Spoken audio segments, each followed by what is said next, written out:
Hello YouTube, and welcome to another episode of Jason the Knife. This will be a review on the Cold Steel Counterpoint 1. There are a variety of counterpoints out there, so this one's a Counterpoint 1. Okay, so let's get started here. So as you can see, the handles are grivery, and it's got these holes. Looked it up online, and it looks like they're made to save on weight. So it won't weigh down the knife too much, so you can have a little more, I don't know, space in your pocket, or so you don't weigh down your pants as much, I guess. They did something really cool this time around with the pocket clip. Usually they have to include two pocket clips, one for the left hand, one for the right hand, but this one looks like it's ambidextrous, so that way you could just unscrew this, put it on the other side if you'd like. That's one thing they've really mastered on this one. I remember I made another video on the Ty-Lite knife by Cold Steel as well, and I said I wish it had the triad lock. So this is pretty much the Ty-Lite, just the only difference is that now it has a triad lock, but they got rid of the thumb disc. Now it's just thumb studs.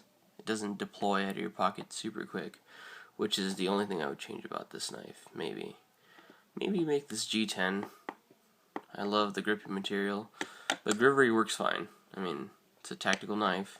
You don't really need G10. This is more of just, like Nothing Fancy calls it, a martial blade, I guess. A self-defense knife, I guess, if you want to call it that. So yeah, it's a super strong knife. I've heard a couple of complaints about this knife. Like, for example, when you open it, so it's very easy to open, but apparently it's really hard to close. That's what they told me, that it takes bear strength to get this lock to disengage, but it's not necessarily true. I mean, you can do it one-handed, just while I'm holding this, I already one-handed close it. I mean, maybe it's just the model they got, it was a manufacturer defect or something. I'm not really quite sure about what happened there, but for the most part it works just fine. I mean, I haven't seen any problems with it, any sort of thing. So, that's the Counterpoint 1. So far I like this knife a lot. It comes razor sharp out of the box, like as always. It's a AUS 8 steel. Yeah, it's a super strong knife for what it is. It's, in this model, the Counterpoint 1, it's a 4-inch knife, which is probably the good size. There's a Counterpoint 2, which is like this super tiny little, like almost 3-inch knife. They call it 3 inches, but it looks like 2.5. It looks super tiny. I bought it first thinking it was going to be at least about the size, but no, the handles make it even smaller. The blade, I mean, it's more of a utility knife if you want the Counterpoint 2. Counterpoint 1, you have a little bit more room to say this is a better knife, I guess.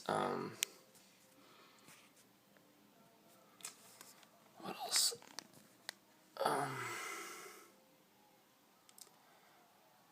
Yeah, it's just kind of got like that dagger-shaped blade.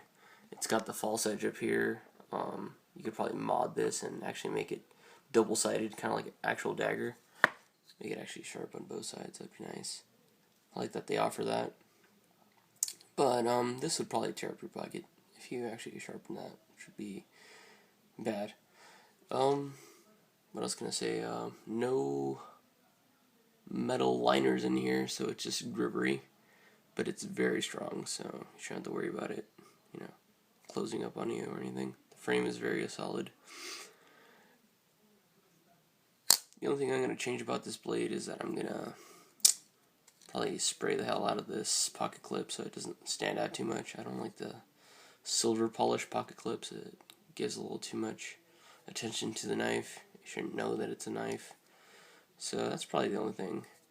It's got a couple different gripping positions. It's got this right here, so you can grip it with your thumb for hammer position or reverse hammer, whatever you want to call that. It's also just got a lot of ergonomics. It's got these as kind of like hand guards, so you don't slip your hand and go over and touch the knife. No jimping though, so I might have to add some jimping to that. That'd be great. It's not designed to be too grippy. It's just the material, I guess.